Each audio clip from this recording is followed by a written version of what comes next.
bata yamakateerera kudaiso panguva dzino ndiyo channel yenyu inonzi Kulian TV patinokupai ma-updates nhau nezvinhu zvakasiyana-siyana zvinenge zvichiitika munyika yekwedu apo patinenge tichitefenura tichirova nhau tichikuzivisai zvinhu zvakawanda zvinenge zvichiitika iko zvine zviregedza timbojambira tisangane nenyaya dziri kuitika paguruve paguruve papisa vedwe ndiri kunzwa kuti nyaya imwe iri kunetsa ipapo ndeyekuti uyo pane mufeso uyo ari kutenderedzwa foto rake achinzi enimozvitsa vanhu veikoko vari kutaura kuti that guy asiri iye chaiye because imi makatora vari kunzi vakutenderedza foto remunhu asiri iye ivo vanhu vemunharaunda vari kutaura kuti bhinya iri vanoriziva saka ine nemubvunzo wangu ndeyekuti now kana vakatenderedza that photo riri kunzi nemacitizens ekoko asiri iye munhu wacho chaiye and it's his young brother or something achabatwa sei kwadeploywa army now army haizosvike pakupesana futi naye here achingozvifambirawo freely zvake because army haizokwanisa kuti inogona kubata munhu asiriye because hazvichatonakidzeka kuti panonzi munhu aningirikina ende vanhu ava vari kutotarika kwataura vamwe vacho kuti isusu vanotoziva paanotowanika chaipo they know ende vakutotya kuti manje mukomana anga kutodedzera kuti marecovery handichazoya ndichizoita wati zvakawandisa zvikuitika vamwe votaura matheories avo maconspiracy theories ari kuti mukomana wacho anodisappear vamwe vari kuti anochinja kuti ashumpa vamwe kuti anochinja kuti stikire machisi vamwe vari kuti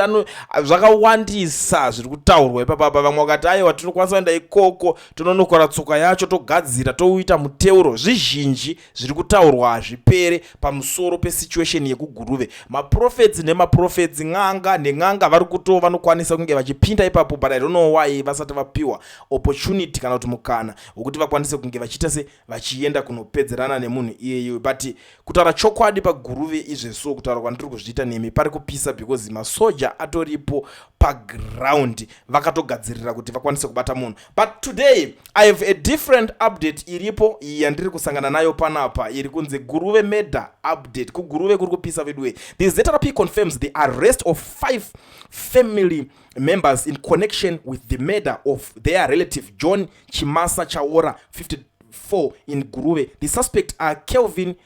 Katuruza Chaora, a male juvenile 16, Chimika Gwenzi Vumbe Mandea who is 35 and Ranwes Chaora 58. The victim was reported missing on 28 December 2025 after being last seen at Bowen Shops Kazunga village Guruve on 25 December 2025. Investigations by the police led to the arrest of the suspects and recovery of the victims' belongings. The body was located near Ambush Dam Kazunga village Guruve on 31 December 2025. ndo mamirire enyaya imwe yatiri kuona panapa handichazive nawo kuti Guruve mapindwa nemweya wevedwe kondo makutourana futi nemafamily members isusu tiri kutofungudzira kuti pari kungomhanyiswa bhinya 1 riri kungofamba richicheka vanhu richinhingi nareare patone nyaya yekuti pakutobatwa 5 family members vari kunzi zvoni vakaisawo ruoko pakufawo kweimwe hama yavo but for the why guys Guruve mafunga kunyatsoita kana kuti mafunga unyatsopindwa nemweya rudzii wekuti munotanga kuita zvinhu zvakadaro. I'm disappointed with anything that is happening in Guruve right now and nzvimbo iyo yakutotyisa kugara unozati ndopamwe pekuti munhu unenge uchitomboti ndanzwa kuti kuGuruve kune mastens ari kuchipa ndanzwa kuti kune chakati but ukaona nyaya dzakungoramba dzichingotaurwa mataurirwa dziri kuitika aya kaya to be very honest with you guys zvinopedzisira zvisingachanakidze zvinopedzisira zvakutova kutotarisa kuti vakumanaka todii.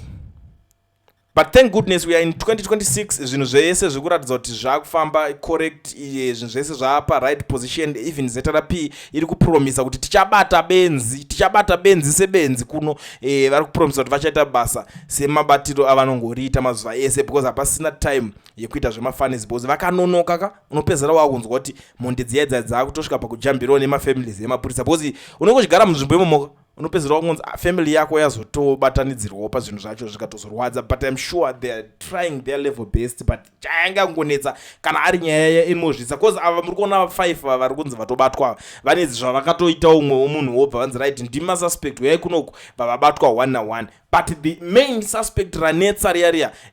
zibhinya zihombe riri kunzi riri kungonzvenga baba tiri kuti batwa zvinonetsa vamwe vari kuti anzi anochinja kuti ashizha vamwe kuti zvakawanda zvekutaurwa vedwe atisi kuziva. And hanzi mnhano yake yakasumudza, mukapima munotoona mnhano yake iri 4 meters ndo inenge iri mnhano yake masumudzire pamunomuchiona. Saka ari kunzi anofamba, vamwe vari kuti akatsika rekagona akatsika nemakumbo ekumberi achete, vamwe vakati imhondoro, but imhondoro yang'ora yabata ropa. Zvakawanda zviri kutaurwa zvipere. I don't want to comment ndichingoramba ndichingoningirina. The good thing is that ndamboya neupdate yekukuzivisai zvinhu zvacho pazvaveko zvinezvi, kuti kune vamwe vabatwa futi ikoko vakaparawo mhosva dzakangoitawo seidzodzo. Izvezvi pamiriro kuzonzwa the breaking news, the news that you have been waiting for, ndo dzatamirira. Tichadzoka takukuudzai kuti chii chinenge chazotora nzvimbo kana kuti chine chaitika. But for now muri yeZimbabwe ndoda kutoshandisa mukana unoyu kuzivisa vanhu tamuna 2026. Saka pakudiwo something chiri big, better, greater, chekuti onaika tina vanhu vari muSouth Africa vakawanda vanoshuvira kuregisterwa makambani nekuvhurirwa maFNB business account, but havana mawork permit. Chaungori nacho chete ipassport yako iri valid. Tiri kuti zvoni kana usina